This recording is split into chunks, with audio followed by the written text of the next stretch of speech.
ये आकाशवाणी रायपुर है। छत्तीसगढ़ी समाचार बुलेटिन के संग स्मिता शर्मा के जय जोहार। अब आप सुनो आज के प्रमुख समाचार। मुख्यमंत्री विष्णुदेव साय आज रायपुर में राज्य के आने जिला के कलेक्टर मन संग योजना और कार्यक्रम मन के समीक्षा करत हैं। उप मुख्यमंत्री विजय शर्मा बताइन कि अवैया 15 सितंबर के प्रधानमंत्री नरेंद्र मोदी आवास प्लस एप्लीकेशन के शुरुआत करही और राज्य में आने विभाग में खाली पद मन में भर्ती प्रक्रिया शुरू हो गया है। पुलिस विभाग में 341 पद के मंजूरी मिले है। अब समाचार विस्तार ले। मुख्यमंत्री विष्णुदेव साय आज रायपुर में राज्य के आने जिला के कलेक्टर मन संग योजना और कार्यक्रम मन के समीक्षा करत हैं। ये कलेक्टर कॉन्फ्रेंस 2 दिन तक चलही। ये मौका में मुख्यमंत्री किहिन की शासन के योजना मन में पूरा पारदर्शिता के साथ काम करे जाए और एकर फायदा समाज के आखिरी मनखे तक पहुंचाए। श्री साय कुछ एक जिला में आम जनता और स्कूली लइका मन ले शासकीय अधिकारी मन डहार ले करेगे खराब व्यवहार के ऊपर नाराजगी जताइन। ओमन किहिन की अधिकारी मन पूरा सहानुभूति के संग आम लोगन के समस्या ला सुने और ओखर जल्दी ले जल्दी निपटारा करें। मुख्यमंत्री कलेक्टर मन ले किहिन की स्थानीय स्तर में समस्या के निपटारा करे जाए जेखर ले लोगन ला भटके बर झन पड़े। मुख्यमंत्री सारंगढ़, बस्तर और खैरागढ़ में राजस्व मामला के धीमा गति में नाराजगी जताइन। ओमन राजस्व ले जुड़े काम जैसे नामांतरण, सीमांकन आदि ला देगे बेरा में पूरा करे के निर्देश दीन। मनरेगा के तहत बस्तर में मानव दिवस के सृजन कम होए में मुख्यमंत्री नाराजगी जताइन। श्री साय प्रधानमंत्री आवास योजना में मकान बनाए के काम में तेजी लाए बर केहिन। ओमन बताइन कि 15 सितंबर के प्रधानमंत्री नरेंद्र मोदी पीएम आवास योजना के पहला किश्त जारी करही।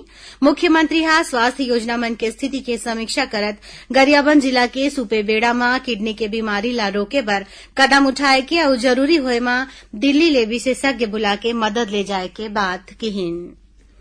मुख्यमंत्री प्रधानमंत्री विश्वकर्मा कौशल विकास योजना के समीक्षा करत खैरागढ़, सारंगढ़, शक्ति और रायगढ़ जिला में ये योजना में कोनो प्रगति नहीं होए में कड़ा नाराजगी जाहिर करेन।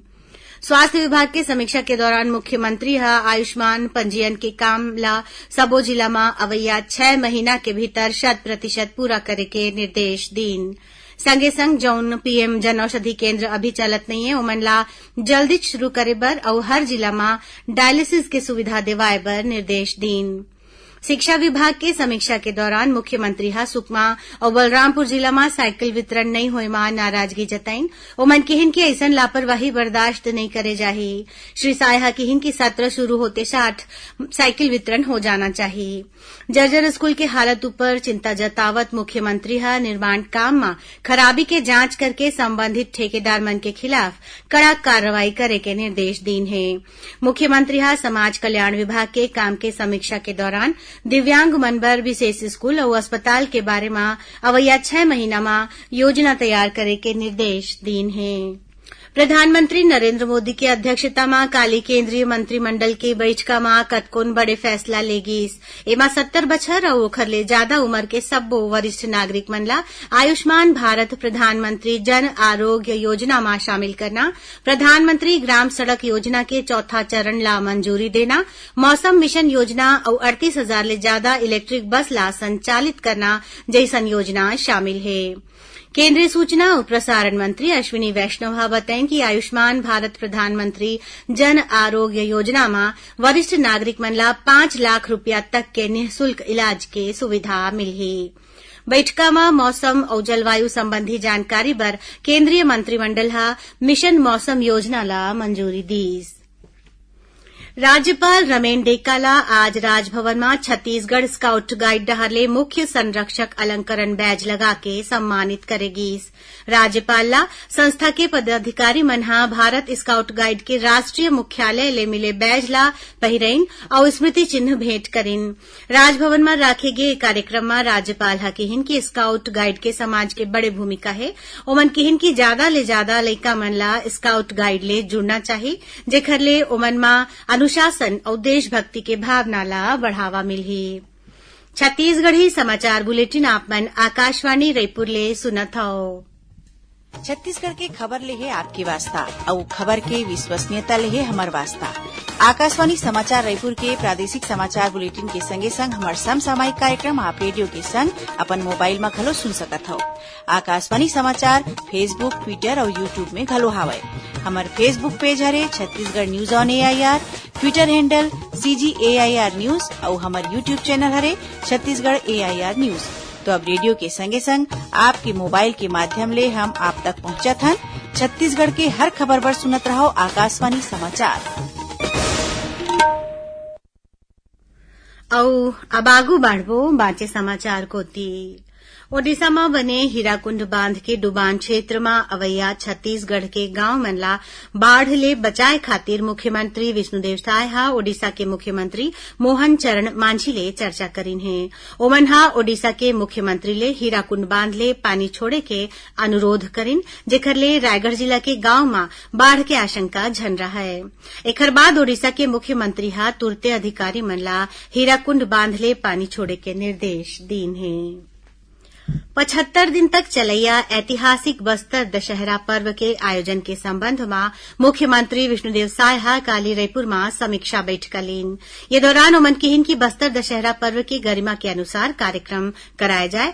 बैठक के दौरान मुख्यमंत्री ला बस्तर दशहरा समिति के सदस्य मन हा बताइन कि पर्व के दौरान 15 अक्टूबर के मुरिया दरबार लगाए जाही।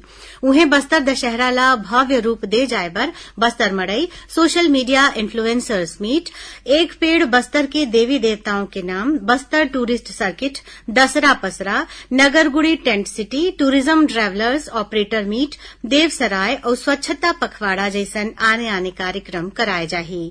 बैठका में बस्तर दशहरा पर्व के दौरान लोगन के सुविधा ला ध्यान में राखत विशेष यात्री बस चलाए के बारे में घलो चर्चा करेगी।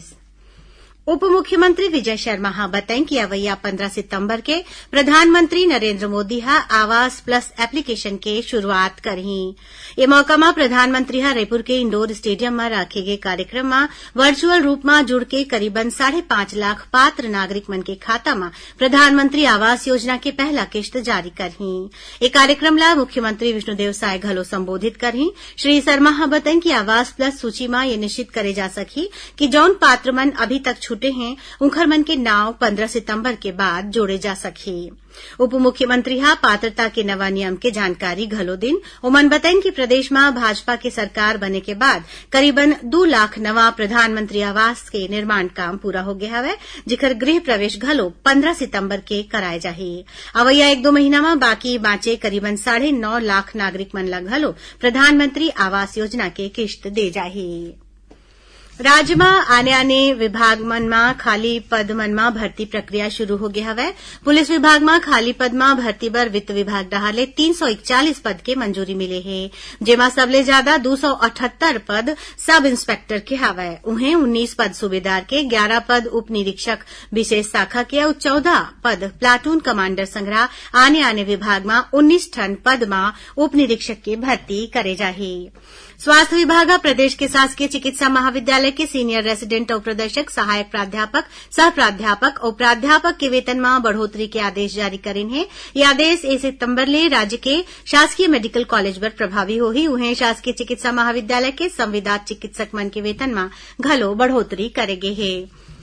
आज रायपुर के भाजपा प्रदेश कार्यालय में भाजपा सदस्यता अभियान समिति के बैठक हुई, जेमा क्षेत्रीय संगठन मंत्री अजय जामवाल हा कहिन कि संगठन के मजबूती और नवीनता बर ज्यादा ले ज्यादा सदस्य बनाए के प्रण लेना होही।